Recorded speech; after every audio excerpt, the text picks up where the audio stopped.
ছবিটা একটু খেয়াল করুন। লিওনেল মেসির চোখের কোণায় কি চিকচিক করছে অশ্রুবিন্দু?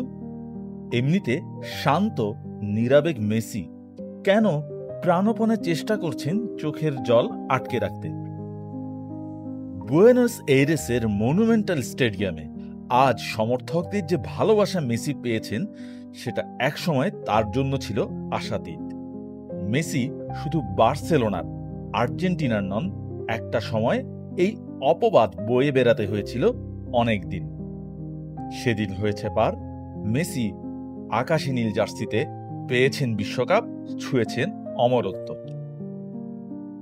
ভেনেজুয়েলার ম্যাচে দর্শকেরা তাই দুহাত ভরে বরণ করে নিলেন তাকে। মেসি জানেন এটাই হয়তো দেশের মাটিতে তার শেষ ম্যাচ, অন্তত শেষ প্রতিযোগিতামূলক ম্যাচ, এটা নিশ্চিত। ম্যাচের আগে তাই ওয়ার্ম আপে স্মৃতিকাতর হলেন মেসি। জাতীয় সঙ্গীত গাওয়ার সময় 3 ছেলে হলেন তার সঙ্গী। আর ম্যাচটা তো হয়েছিল মেসিময়। হুলিয়ান আলভারেজের পা থেকে দুর্দান্ত এক চিপে প্রথম গোলটা আরেকবার মনে করিয়ে দেয় কেন মেসিকে 2026 বিশ্বকাপে খুব করে দরকার আর্জেন্টিনার। পরে আরেকটি গোল করেছেন আর্জেন্টিনা, পেয়েছে 3-0 গোলের সহজ জয়।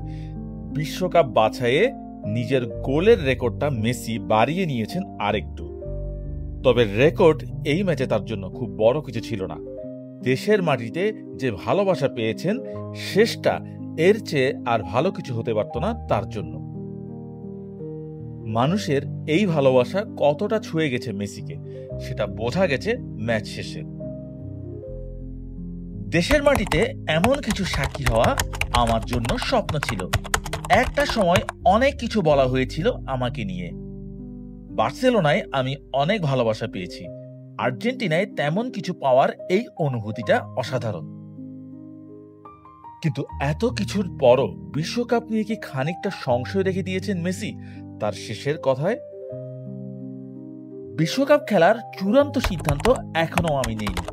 আমি ম্যাচ আর দিন ধরে এগুতে চাই। আমি যদি ভালো অনুভব করি তাহলে আমি খেলবো, আর যদি না করি তাহলে নাও খেলতে পারি। তবে আরেকটি বিশ্বকাপ খেলতে আমি মুখিয়ে আছি।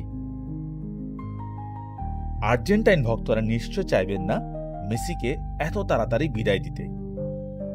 আরেকটি বিশ্বকাপ জিতে আরেকটি দেশের মাটিতে অসাধারণ সংবর্ধনা নিশ্চয় মেসির প্রাপ্য।